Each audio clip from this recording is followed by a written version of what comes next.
Let me hear you say pa pa pa da pa pa pa pa pa da pa pa pa pa pa da pa pa pa da pa pa pa pa pa da pa pa pa pa pa da pa pa pa da. Crazy at this thing called love, just what I've been dreaming of. I can never figure out, oh, how you do the things you do. Is why I'm so in love with you. I like the way you make me smile. Boy, you give me butterflies. And when I look into your eyes, I'll see the future in me and you. Is why I wrote this song for you.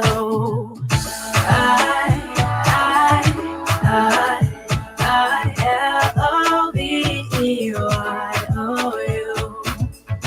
I-L-O-V-E-Y-O-U.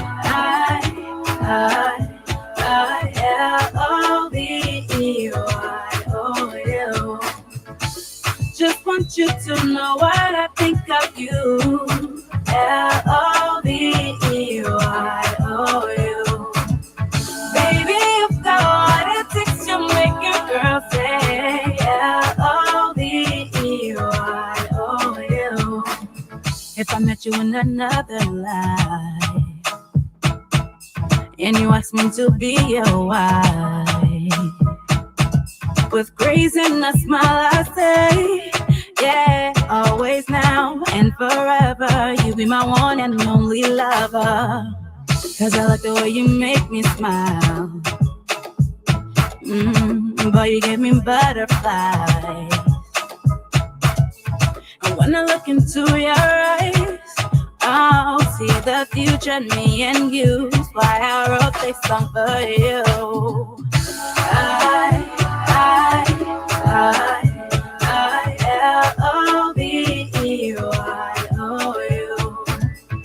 I-L-O-V-E-Y-O-U.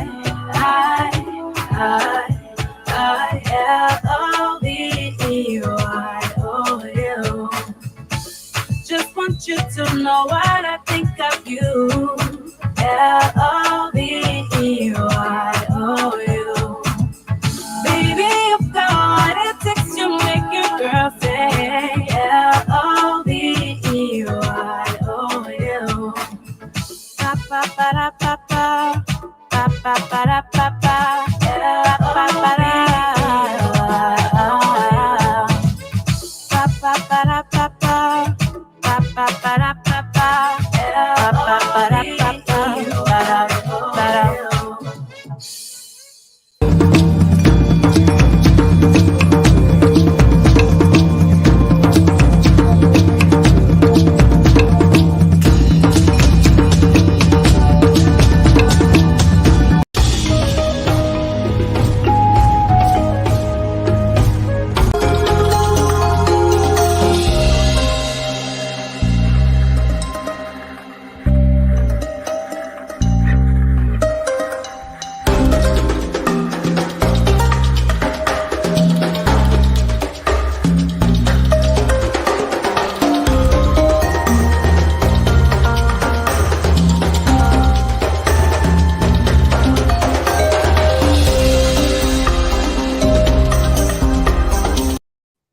Good morning, ladies and gentlemen, boys and girls, men and women.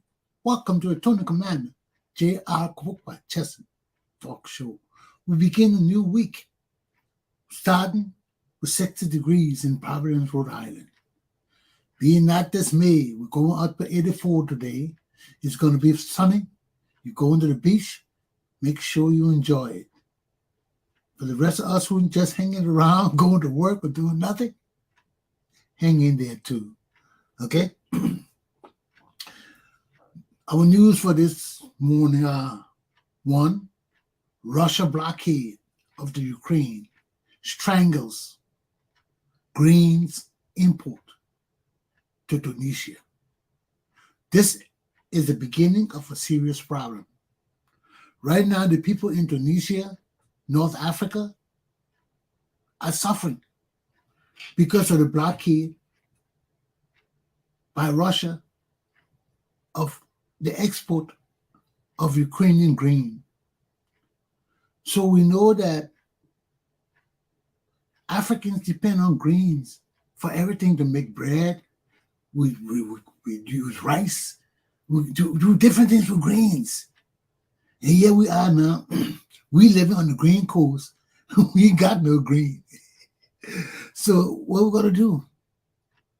And if you listen to the news, it just started this week. The strangulation of the people in Tunisia. They have no money to buy food. They got the sheep. They can't buy the sheep. Inflation. Prices going up. This is just the beginning. And they said on the news, on CNN, that next week will be worse than this week. And next week, the same problem will permeate throughout Africa, throughout the poor nations. So Liberia, tie your belt. Tie your belt. Hard times are coming. We think we're facing hard times now. Keep doing the shenanigans and foolishness you're doing in Liberia.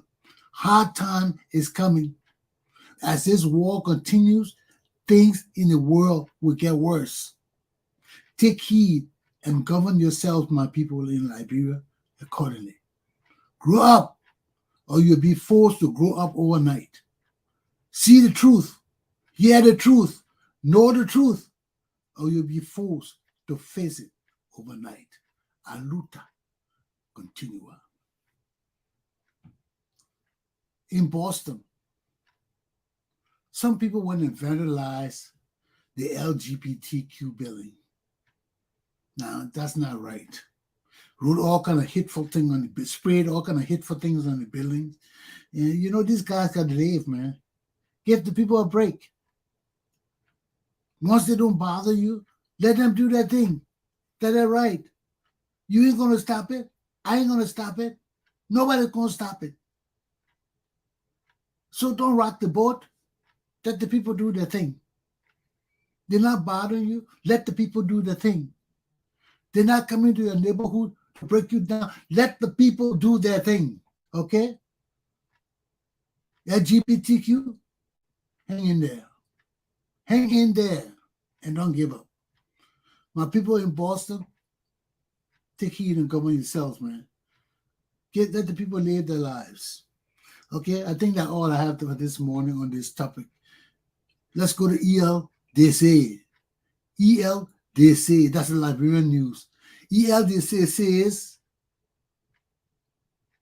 Cummings extended an olive branch to Joseph Boakai. So the question for this morning, did Alexander Cummings of the ANC extend an olive branch to Joseph Boakai of the Unity Party without extending the same to Benoni Urey of the All Liberian Party?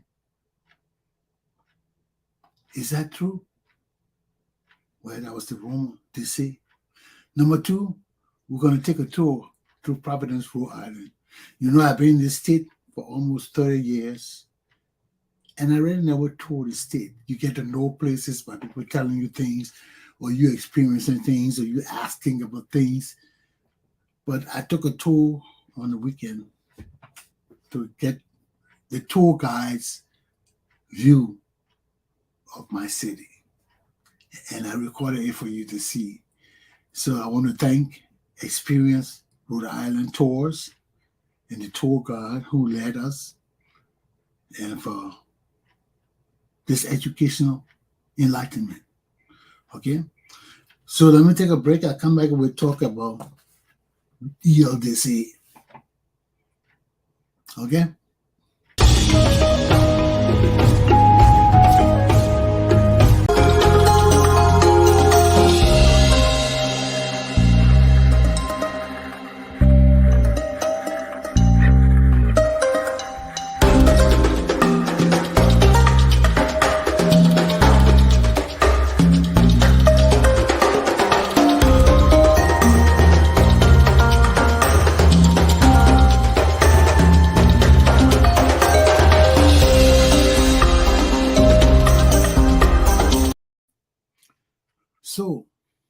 did Alexander Cummings of the Alternative National Congress, the ANC, extend an olive branch to Joseph Boakai, VP Joseph Boakai, the former VP of Liberia, Joseph Boakai, who is currently standard bearer of the Unity Party, without extending the same olive branch to the other collaborating political party member, Benoni Urey of the All Liberian Party?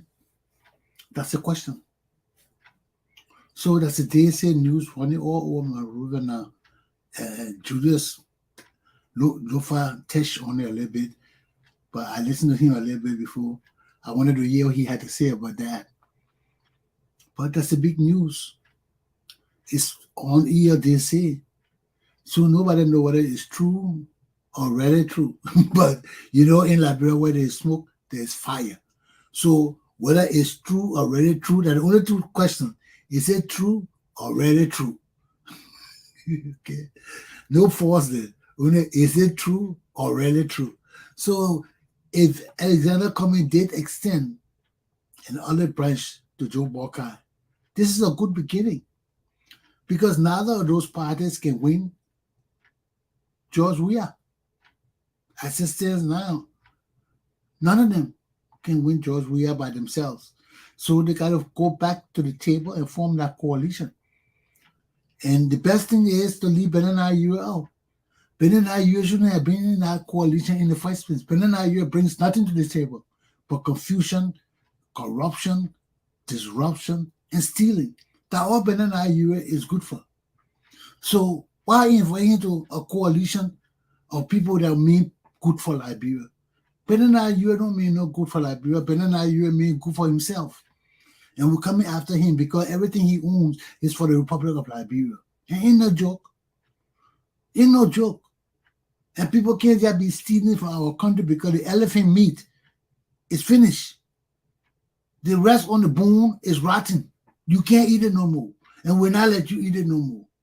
That our elephant meat, we got to protect our elephant meat. What kind of people are we? You know, we call ourselves patriots, and we sit out there let people steal, deceive us, mislead our country, and we acting like they're children. We say, oh, we're getting our share. We're just joking with them. We wear their t-shirt, we wear the thing, we take their money, but we lie to them. No, that's not the way it works. That deceitfulness. This is what got Liberia down. We are deceitful people. You know, some people can do that, but not everybody. Not the masses of people do that. Then you know our country is sick. When the masses of people just out for themselves, they will deceive you and lie to you to get something for themselves. Then when the time comes, they turn their back on you. No, we can't be like that. That's not right. That's not ethical. That's not profound. As a people, you must have your bond. Let your word be your bond. In America here, your signature can do anything for you in this country. Your signature. But in order for your signature to talk, you got to maintain a good record. You got to maintain a good credit. Credit is everything in America. People don't use money here. Sometimes I can't tell you what last time I used money, only when I go to events and things I carry money. But when it comes to dealing with businesses and entities in this country, people use credit. Money is not a thing. You can't exchange money. Everything is credit. Some places you go, they want credit card, they don't want cash. Because that shows them that you are a man of character. When you go places in America and people say, we don't want cash, we want credit. Give us a credit card. That's telling you, we don't care because anybody can have cash. Anybody can walk in a store in America with cash and buy things. But not everybody can walk in a store with credit, with good credit and buy things. No. That way your signature is your bond. When you can walk in the thing and you see $1,000 thing, you say, well, I want that thing, give it to me. You say, $1,000, you say, oh, here's my card. I'm not paying no cash, here's my card. You got cash on you, but you're not touching your cash. You're getting in your card because that card signifies that your word is your bond. And that's your credit in America. And if you don't have credit card in America, your word is not your bond. Or you're in financial depression. Serious depression. Because some places the people give out cards. You even gotta have money. That you watch my show interview with a Nigerian guy. He said in America there's a place where people give you money whether you got money or not. Once your credit can demonstrate that your word is your bond, you will get credit. And this is the problem. This differentiates the civilized world from places like Africa, where we have no credit system. Everybody, if it's a cash system, you want to buy a car at $4,000, you got to put $4,000 down. You can't go with credit in Liberia. You can't go with credit in most places in Africa. No. Only some places in Africa got credit. You can use your credit card, but not in most places. Maybe in Liberia you can use it, but the credit system is not in Liberia, so it's not viable enough for you. Even if you use it, there will be problems in Liberia because the bank is not circulating the money as it should be in the nation. The corruption too high, the negativity too bad and terrible. So all those things impact the credit that you have, the man that you are in the world. So when you come to the new world, you come to the industrialized world, everything is your word. Your word is your bond. And this is what we got to demonstrate in our country, because that's where patriotism starts, when your word is your bond. When you say something and you mean it, and you mean something and you say it. You're not bobbing or bopping or trying to lie and deceive people. No. You're trying to say what people know what kind of man you are. Say that man will say something and he mean it. He ain't joking about it. He ain't fooling around about it. If you think he's joking and try him, you are going to be the loser. So these are the kind of people who got to be in our country, Liberia. That's what patriotism is all about. When we rise above foolishness, when we rise above negativity, when we rise above bullshit, and say what we mean and mean what we say. Let our words be our bond. Where we are not deceitful people, but we are straightforward people. Yes, there's a time for joking, there's a time for playing, and there's a time for being serious. And when that time comes, you better understand that you got to be serious or you're going to face retribution. That's how it is in the world. And us people in Liberia, you young children in Liberia better understand it. Because if our country must change, we need patriots. We need loyalists. We need men and not boys. So right now, I just see some boys running around my country with a leg, grown-up boy leader called George Weah. You're just running around the country. People are no substance. Because if our people are substance, our country will be gone. And look what they're doing in Liberia today. Going in Ghana to have retreat. For what? For what? The stealing, the corruption, the incompetence surpasses anything in the country. So what you're going to Ghana to do? To talk about what? How you're going to fix what? When you don't know what to do. You got to know what to fix before you go back Ghana to talk about fixing it. Look at the country, how it mess up. The economy is terrible. The drainage system, everything gone to berserk. Look at Looking Town. They show Looking Town, all the people houses in the water. How can people live like that? How can people build like that? You can't live like that. And we consistently live like that, and accept the fact that that kind of nasty living, that they think diaspora Liberians will come back home to. You think we're fighting to come back home to that kind of nasty situation? You lean on your house, water coming out in your house so nasty. And what's in that water? So shit. Because the people shit all anywhere. They pee all in the street. They defecate all in the street. So when a flood come, You don't know where you're walking in, though. I see the people walking in the water, my skin creeping. I'm like, oh Lord, because I know what's in that water. We know it. When people have no etiquette, no training, they piss everywhere. They just take out the black down and pee. The women just pull up their skirt and pee. You heard your singer talking about it, how they were traveling up country, or everybody just take out everything and go pee in the bush. She said she hadn't done that for years. But there's no privacy. There's no etiquette, no training. People just pee everywhere, no laws, no rules. So when flood comes, what do you think in the flood? What do you think in those dirty waters? Going in people's homes, going in churches. What do you think in the water? You think anything good in our water? All those houses are contaminated. They're contaminated. They need to be sanitized. All those houses, no water be in. You can't just sweep the water out and dry it. No, you got to put Lysol down on that floor and clean all the germs in that floor because you don't know what's in that water. And you see people walking in the water. Oh, man, our citizens are dying. Our citizens, our country is dead, man. Dead, man. All through Lokita, the water permeating through the people's houses. And y'all call that life. I rest my case on this topic. Okay? So if Alexander Cummings has expanded olive branch to Joseph Boakai, I think that's very good. Because neither of those parties can beat George Weah by themselves. It's not George Weah alone. It's the coalition of democratic change or whatever. Coalition for democratic change. So you know they're a coalition too. They're not George Weah alone. So you think you're going to beat that man by yourself? You must be crazy. So it's good that Alex Cummings has extended, if he did, extend the olive branch to Boakai. Let them come together and do away with Benoni Urey.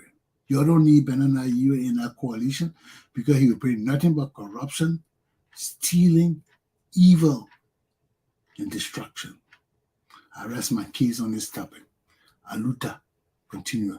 Let me take my break, then we start with my trip through Providence, Rhode.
Good morning, ladies and gentlemen.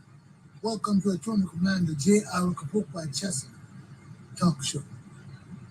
As you know and can see, I'm in the city of Providence, Rhode Island, where I'm about to take a tour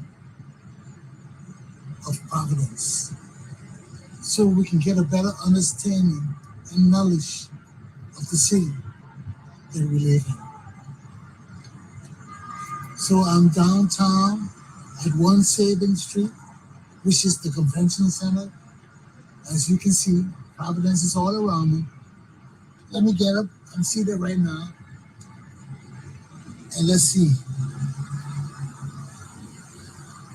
There's the tour guide right there.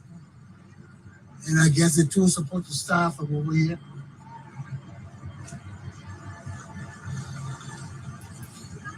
This is the Urey Hotel.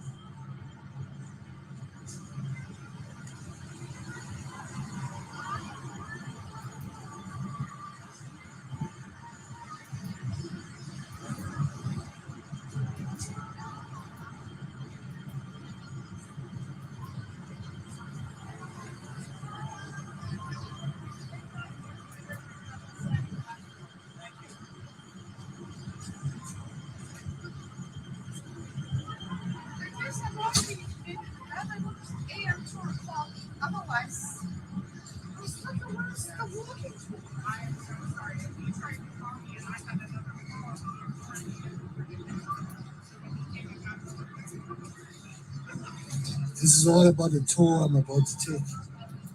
So you can get a bird's eye view of what it's all about. They were supposed to have the walking tour today, that was canceled. So we're waiting for the bus too. But this is another part of downtown Providence.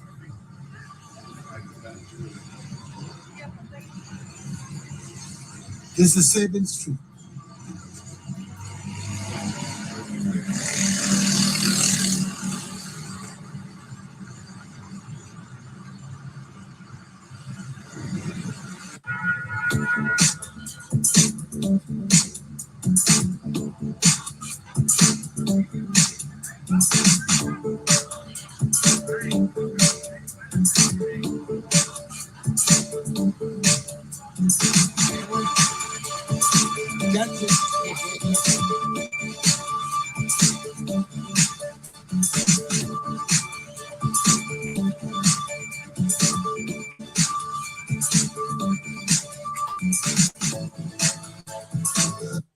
I try to view this on the widescreen. I can see it on my computer, but it's not coming up on the widescreen on the regular television.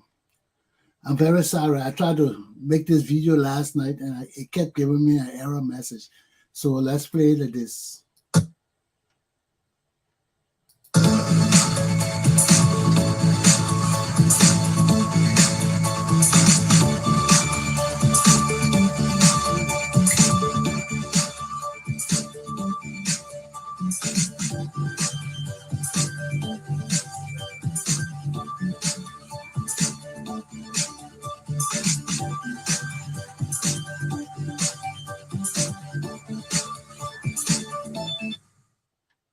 Friend from Columbus, Ohio here. Ah, what airline? Really? Is that a new one coming to Tia Creek?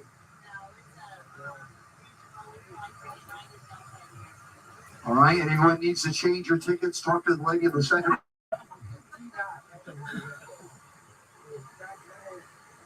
And the folks from New Jersey, what brings you here from New Jersey? Wonderful, wonderful. What about the folks from Lake George, New York? Sightseeing. Great. What about Greensboro, North Carolina?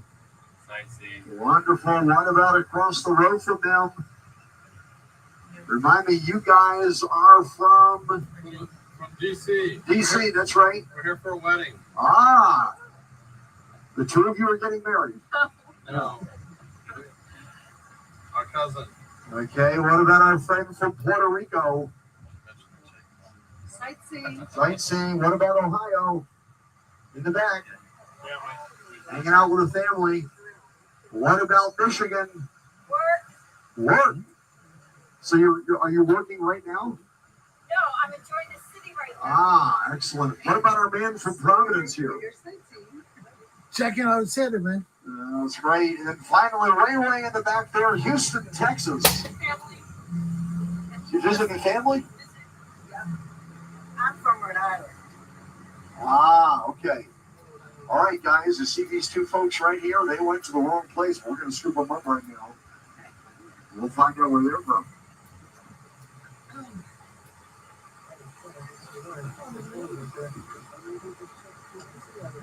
Welcome aboard. Where are you guys from? Philadelphia, Pennsylvania.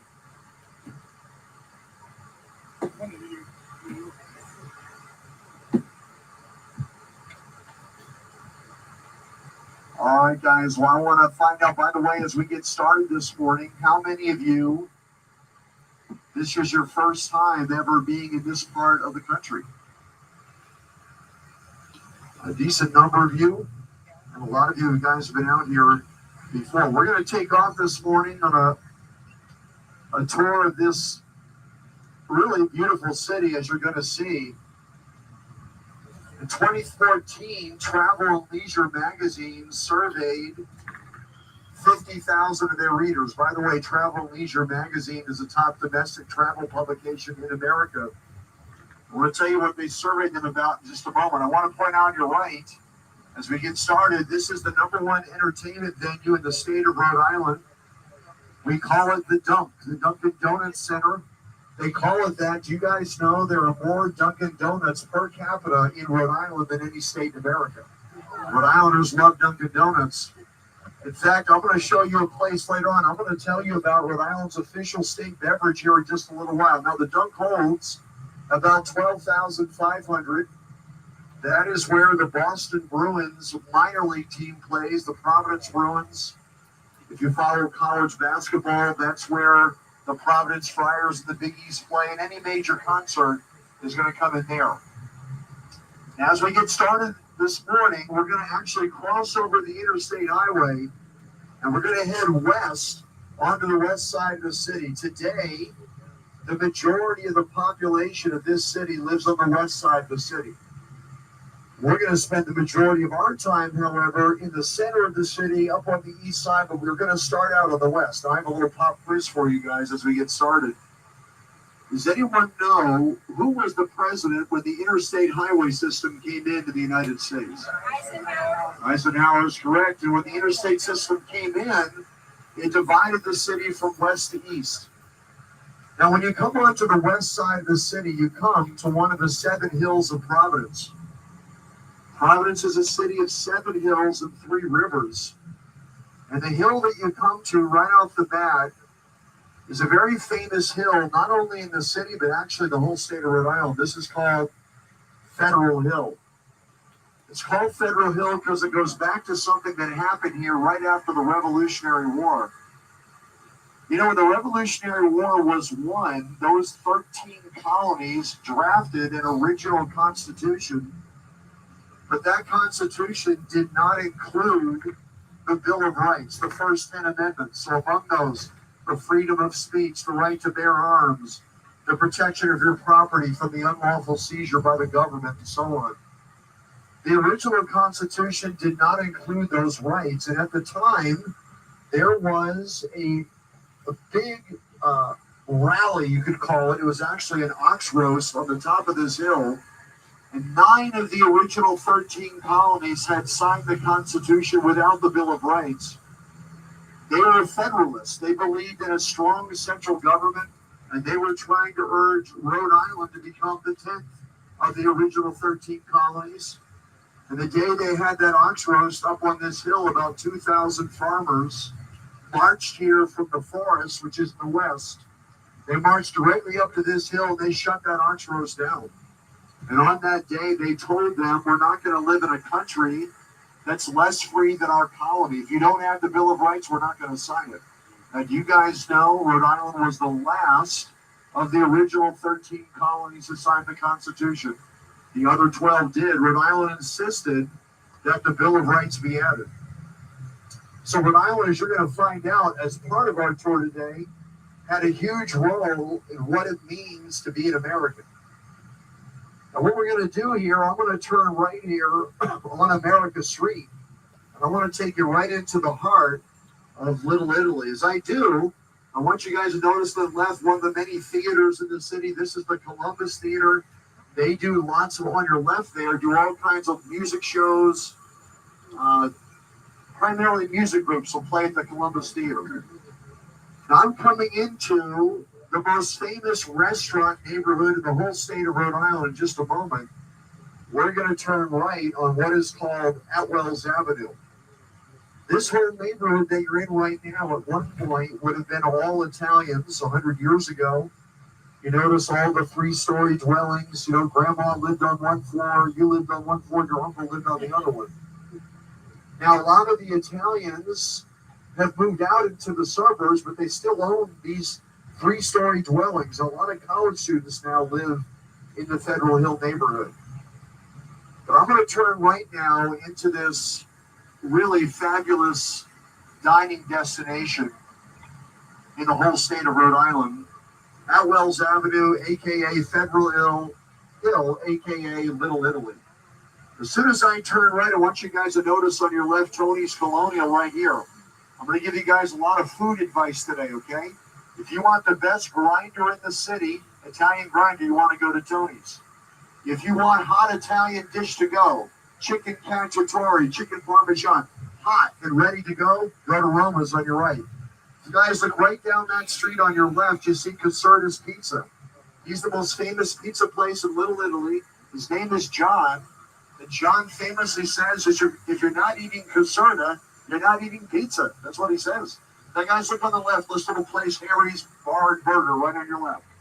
Last year, CNN said that has the best burgers in America. They're all slider style. You can try all different kinds. Now, I want you guys to notice as I come right in the middle of Federal Hill, on your left, you see the piazza, the water fountain there. Tonight, there's going to be live music here. In fact, they're going to close this street at 3 o'clock this afternoon. By the way, take a look at those old timers on the right there. If you notice, there's marker boards right above the benches they're sitting on. Those guys go back to the days of the mafia, which I'll tell you about in a second. On your right, this is the highest rated restaurant in Little Italy called Boakai. Last year, Open Table said it's one of the top 100 restaurants in America of any kind. And if you look on your left, you see Shallow Brothers. That's the oldest Italian bakery in Little Italy. Hey guys, there are over 65 restaurants in this neighborhood, so I got to go on, but I can tell you about all kinds of restaurants here. One thing I do want to tell you to keep in mind, right where that piazza was, where the water fountain is, if you walk to the back of that piazza and turn right, it is the highest rated dessert cafe in Rhode Island, and it's actually French. It is called Pastiche. If you want to get the best slice of carrot cake you've ever had in your life, go there. The best fruit tart you've ever had, you want to go to Pastiche. Hey guys, I want you to notice this little building on the right. You'll see there's two things here, a CBD shop and Tacos on the Hill. Look at the front window of the CBD shop. You see that mannequin? That's a little clue who used to run that shop there. That place from the 1950s to the 1980s was called the Coin-O-Matic. They used to sell vending machines there. It was the private business of a man named Raymond Patriarca Sr., who ran the mafia right from that building. In fact, if you look on your left, you see this deli, gives you a little clue who used to run this hill here. Now, guys, as I come up past the old canteen, if you look right down this road on the right, you'll see the oldest Italian restaurant in Little Italy, Cummings. I tell everyone, if you want to have a fine dining Italian experience, go to Cummings. That was the favorite restaurant of Sinatra, the Mafia, all kinds of popular, famous Italians. Now, we actually could spend the whole time on Federal Hill, but I got to show you guys all over the city today.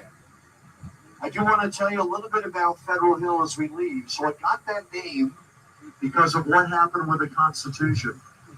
The turn of the 20th century, late 19th century, we had a major immigration of Italians here, and they all settled in that neighborhood.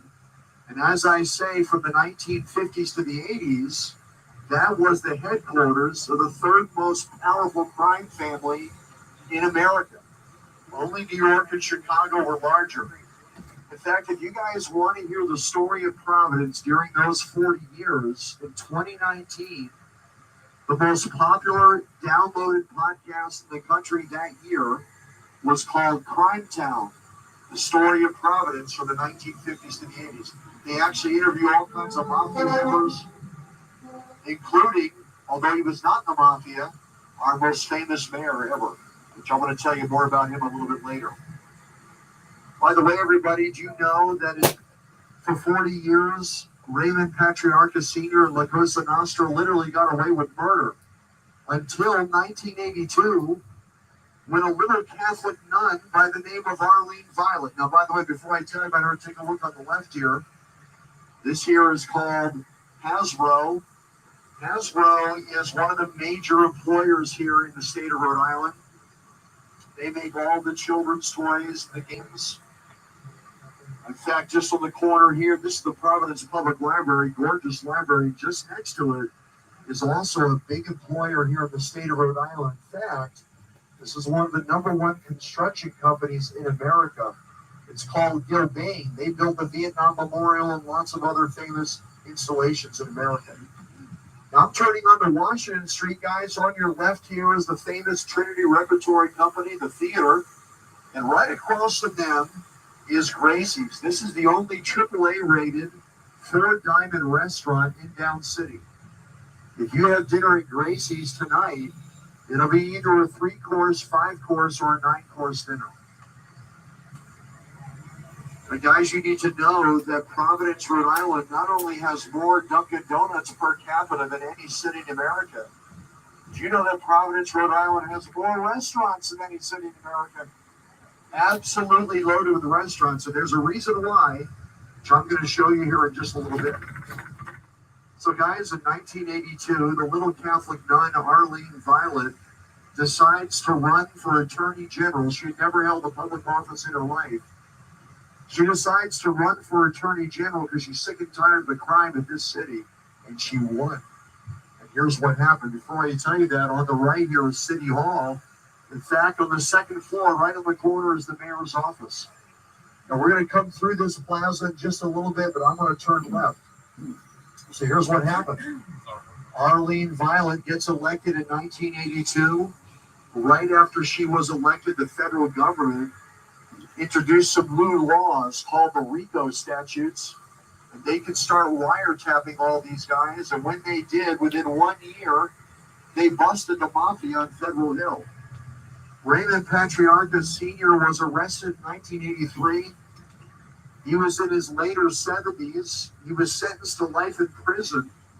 And in 1984, just 1 year into his life sentence, he died in a hospital. Now, when Patriarca died, he was buried in a cemetery just outside the city called the Gate of Heaven. And ever since then, the mafia has been non-existent in this city, thankfully. You know what's amazing? His son, Raymond Jr., was sentenced to many years in jail. When he finally got out of jail, everyone thought Raymond Jr. was going to take over the family business. But he shockingly resigned his life of crime. Does anyone know, what do you think Raymond Patriarca Jr. does today, everybody? Good guess. No, he sells real estate in Florida. So guys, if you're ever down in Florida and Raymond Patriarca Jr. volunteers to be a real estate agent, I would decline if I were you. Because as they say, he just might give you an offer. You know what I mean? Now guys, we're going to climb another hill of the city. How many hills did I tell you there are? There are 7. Now we're going to climb up the Irish neighborhood of the city. We're going to come up to Smith Hill here. There are 2 things I especially want to show you on Smith Hill. The first one, I want to show you the magnificent state capital of Rhode Island. Now, guys, as we make our way around the city, there are going to be times I'm going to let you all get out and take pictures. One of them is going to be coming up here. On your left here is the Providence Place Mall, and on your right is Fidelity Investments. Their headquarters are right downtown here. And as I come up this hill, you see a beautiful view of the Center River going right to the heart of the city here. We're actually going to get out along that river here in just a few minutes. This is one of the 3 rivers of the city making its way all the way out to the bay. This area right here is called the Water Place Park, and it's really emblematic of the renaissance of this city. Do you know that all these things that you're looking at, the Water Place condos, the Providence Place Mall, Fidelity Investments right behind you, where I picked you up at the convention center, all these places have only been here the last 30 years. They were all built in the mid-1990s. Before that, there was nothing down here but train tracks and dirt. It was not a pretty area. I'm going to tell you what happened. Before I do that, though, I want to bring you by the beautiful State House of Rhode Island. We're going to come up right on the corner. We'll do a little circle around the State House. I want to tell you a little bit about this building.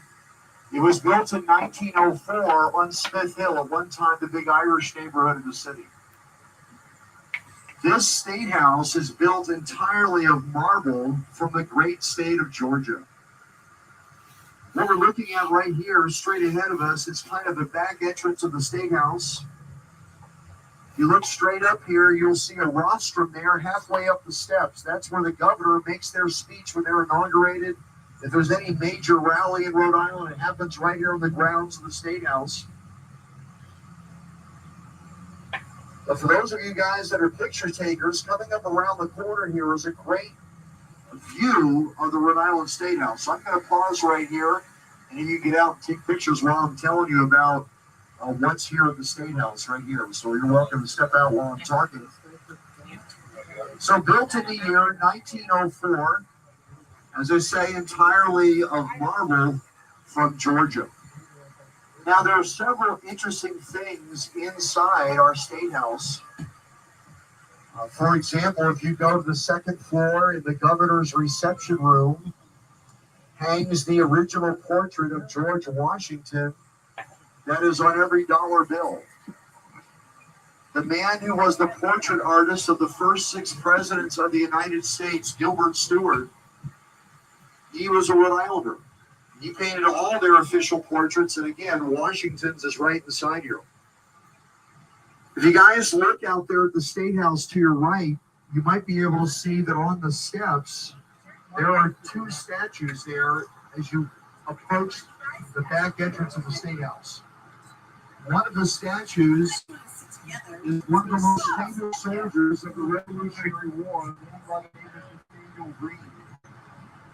The Revolutionary War, George Washington said, if I die in this war, the man that I want to lead the Continental Army is Nathaniel Greene. Also, right across from him on the steps is the man who was the commander of the Continental Navy during the Revolutionary War. His name was Urey. You might have heard the famous quote, "We have met the enemy and they are ours, and don't give up the ship." Both of these guys were famous Rhode Island citizens. You know what else is inside the State House, which is very interesting? Yep. All right, everybody, come over about as much as you picture. We have a little trash bag here. Did you go there? I did, Yeah, I mean, it's like, down there or something. The one in Austin. Go ahead. I think it was like built that way for the security.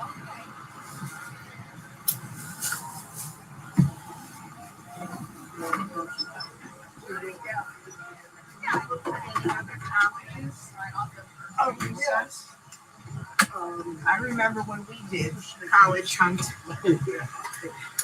We went into Boston. There was something like 20-something schools. Yeah, we're going to Boston later this evening. Are you interested in BU or Boston College? Oh, MIT. Right. It's good if you like the city. My daughter went to Boston University. Oh, yeah? She loves the city. My son's the opposite. He went to the small country side of college. So you have to know what you By the way, everybody, do you know that is the second largest marble dome in the world? Only St. Peter's Basilica in Rome is larger. Now, as I turn right, we're going to come by. This is Smith Street on Smith Hill here. And we're actually, this side is actually the front entrance of the State House. And then it goes down, looking down into the city. In fact, if you go around the backside of the State House, it's a wonderful photograph looking down into the downtown area. On the front of this entrance, you will see the name of the 3 founding towns of Rhode Island. Rhode Island has a total of 39 cities and towns, but the 3 founding towns are Providence, Portsmouth, and Newport. Those are the 3 founding towns, 1636, 38, and 39. Hey guys, guess what else is inside the State House? There is a cannon in the rotunda there from the Battle of Bull Run, and another cannon for the Battle of Gettysburg. You know what's really interesting? To go look inside that rotunda. They do give tours of the State House Monday through Friday. If you go inside there, I encourage you to go up to the cannon for the Battle of Gettysburg. Now, by the way, on your left here, this is the Amtrak station. If you ever take the train into Providence, it comes right next to the State House here, right into the center of town. You know what's interesting and amazing? If you go up to the cannon for the Battle of Gettysburg and take a look at it, you will see that there's a cannonball stuck in the mouth. You know what happened during the Battle of Gettysburg? The Rhode Island Regiment attempted to fire into the Confederates, and literally, as our blow was exiting the cannon, a cannonball from the Confederates came up, dented the mouth of our cannon as our blow was exiting, and it's been stuck there since 1863. You know, I always tell people, if you ever take a tour of our State House, don't stand right in front of that cannon in case it finally dislodges after all these years. And then we have to tell your friends you died in the Battle of Gettysburg.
You know, from the 1900s all the way till 1974, there was only one kind of person who was ever mayor of the city.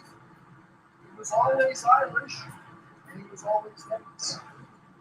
Irish is the #1 ethnicity in the state of Rhode Island today.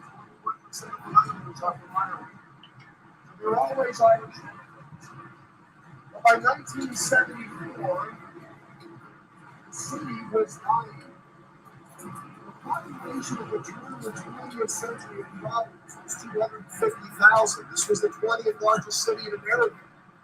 And along this river, we didn't go out like never in for the good of what they call the 5 industrial wonders of the United States. This was really